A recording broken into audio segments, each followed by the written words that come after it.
Hey, what's up, guys? The Sam Rayburn event is over. Hopefully you watched all the episodes, kind of got an idea of what I was doing. I was doing a little bit of everything. I was not planning on doing all that stuff. That's just what kind of happens. Man, sometimes I look back at a lot of these tournaments where I do really good. That's usually what happens. I end up just throwing everything away from practice and just kind of fishing and figuring it out in the moment. And I think that's why sometimes I'll catch them better as the tournament goes on. I like it to go the other way. I'm not gonna lie. Like I wish I could like find the deal and just do the deal and it stays true for me.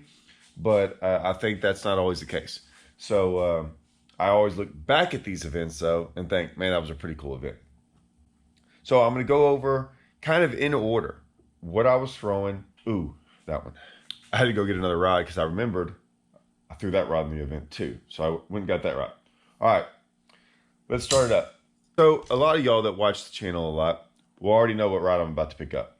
Okay, first fish of the day, hybrid hunter. I've done a lot of videos on this, and I swear in the past probably week, I probably had 10 comments on Instagram, Facebook, and everything else asking what rod do you throw that hybrid hunter on. So I'm doing it again. I'm going to go into more detail. I've gone into a lot of detail on this rod, but I'm going into it more. So I threw the hybrid hunter right off the bat, caught some fish on it. It's a Lew's Super Duty 7.6 medium heavy. I've got two reels, I'll explain why. This is the actual reel that I was catching them on in the tournament. The Lew's Hypermag 8.3-1. I did a video a couple months ago. I think I was doing, we had a new color come out. I was out there and I was like, man, I got this new reel in. I'm gonna go throw it on that setup. I hadn't changed. So I had this set up just like this.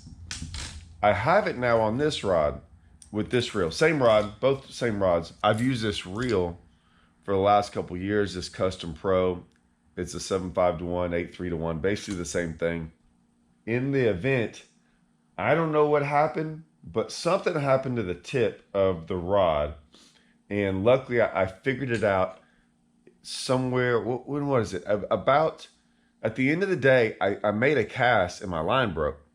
Now, it was right before I caught one on a jerkbait. And I was like, that's weird. And I tied it all up and I messed around, made like a cast. I had that weird feeling, got my line and went like this around at the tip, right? I got this and I was like, something's not right. And I went like this and then I popped it and it broke. And so something happened to the tip. It got a little nick in there or something and it was cutting the line. Luckily, I didn't lose a fish over it. I didn't break off. So I switched right there. I had, like I said, I'll always have at least 2. Sometimes I have 4 of these. Like rigged up. When I'm like really hybrid hunter fishing, I'll have 4 of these. So I just took this, put it on this, and then I fished the rest of the event with this rod and reel, and then put this reel on another rod that I already had and whatever. But that's why this, if you notice, if some of y'all on YouTube, y'all don't miss a thing. That's why now it's on this rod and reel. So this is the rod I throw. I think the rod is the most important thing. And to this day, I'm going to say this once again. Everyone that comes and says and tells me what kind of rod they're throwing it on, every single time, 100% of the time so far, they still tell me crankbait rods. And they're like, well, I throw it on this crankbait rod. It's always a rod that's not as heavy as this. Now, this is not a heavy rod, okay? It might feel heavy to you because you're still thinking this as a crankbait. But man, I don't lose fish. Like, I rarely lose fish on this. I rarely miss fish on this. There's a reason to this. There's a reason to this rod. And I know everyone sees that bill on this bait and instantly goes, it's crankbait, crankbait, crankbait. But you're not fishing this like a crankbait. You're not using it where you would throw a crankbait. So don't use a rod like your crankbait. Those crankbait rods load up. You're reeling and you don't even want to feel the bite. You just want to load into them. That is almost never the case. That is never the case. You feel them hit this thing. Rarely do they load up on it. They do around certain types of cover. If you're like hitting the bottom with it or hitting rock with it, right? Now, if you're hitting rock and it's deflecting a lot, then you'll feel them hit it. In the grass, they don't ever load up on it. Unless it's like super, super cold. But 9 times out of 10, you feel them hit it. They're hitting it hard. They're hitting it hard because they're coming at it hard. They are hitting this thing going fast. You're in the grass. They're coming out of the grass. You got to think about this. They're coming out of the grass to hit this thing. And when they turn and they hit slack in it, you're hitting them with a lot. This is not a small bait, guys. I got number 2s on there. And I'm just telling you, a lot of times, especially when you get around a lot of cover, because we throw this thing around a lot of cover, you want that rod. If you see me, I set the hook in all of them. You'll never see me just load up into them.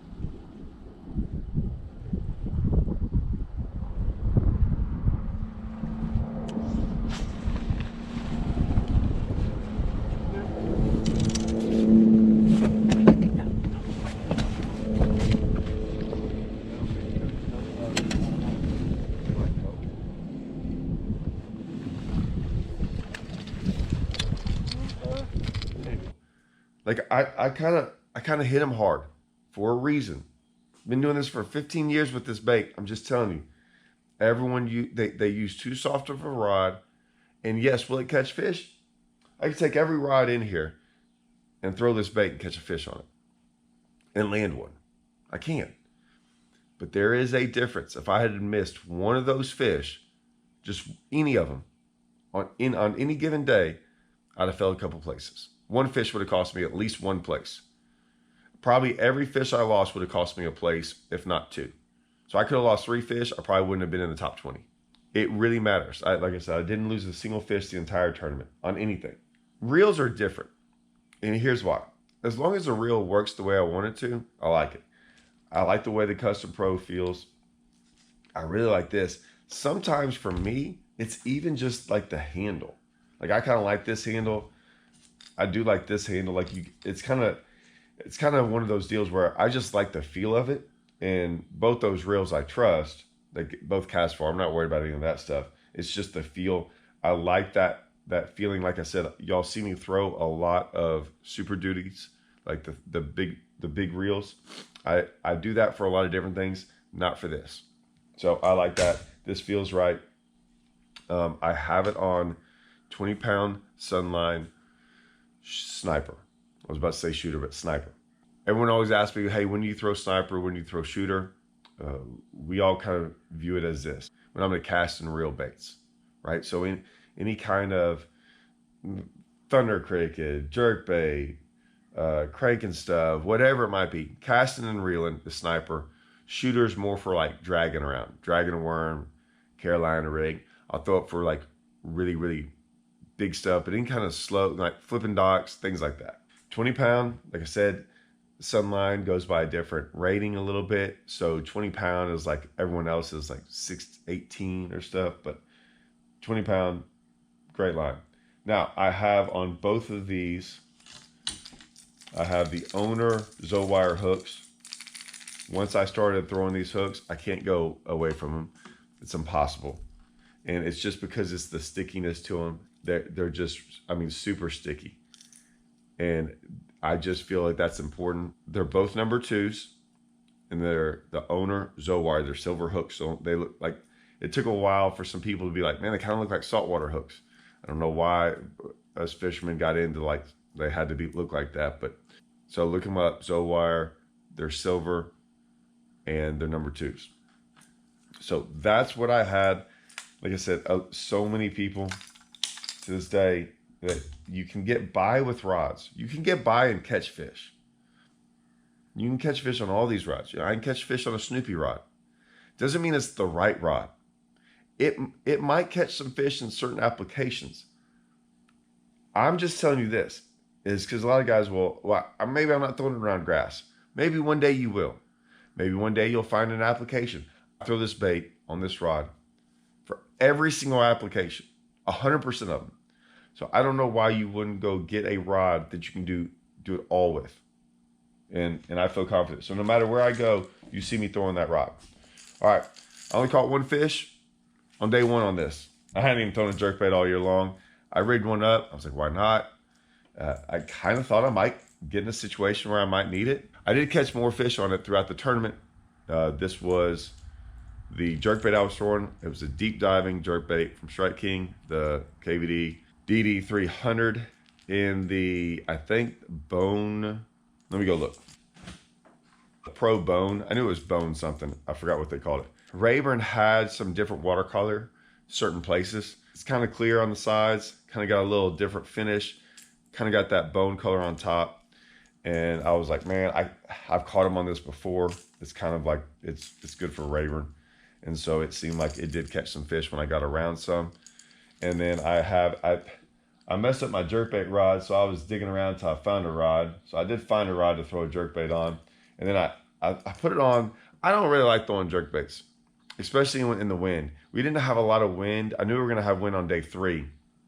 So I was like, you know what? I'll just put it on that reel. Y'all know I've made videos on that gold reel. I was like, oh, this is a no-brainer. I will backlash a jerkbait, sometimes thrown in the wind, right?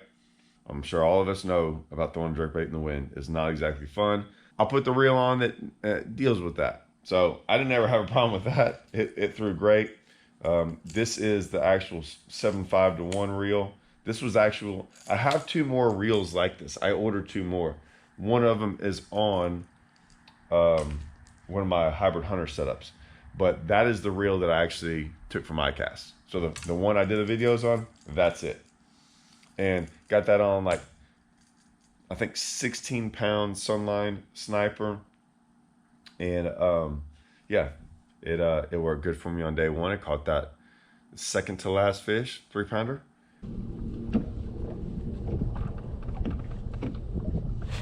Got him. Yeah, big one. Giant on the screen. Oh. Yeah. All right. All right, I had one little. Okay, little. Don't have them jerkbaits work. A little better one? Yeah, that calls that one. That was my setups. I threw an Alabama rig as well, and I have another rig over there. I'll talk about them. One of them's a spinning rod. I'll talk about that for tomorrow. So those were the rod and reels that you saw on day 1 for me, mostly catching those fish. We'll get into day 2 and day 3, hopefully over the next couple days. If you see, I got a box in. I had to order some more Z2s and some other things. I needed some more filler worms as well. And then the guys at Strike King were like, hey man, I knew they were sending me some more final copies because all I had were kind of like prototype stuff. I didn't have hardly any evaders. All I had was like one that they had sent me from months ago when we were testing it out. I have so many wake shads that I was like, I got wake shads. I got a whole wall of wake shads and boxes from when Strike King made them the first time. I don't have the new colors. These were the new colors. So they sent me some new colors of that. So that was cool. And then they also sent me a whole bunch of the pinger minnows, which I've been messing around with, but I didn't throw any in this event. But yeah, those are all pinger minnows. And then I got my old filler worms, and I had some other stuff too, but I put that away. So that's why I got that out.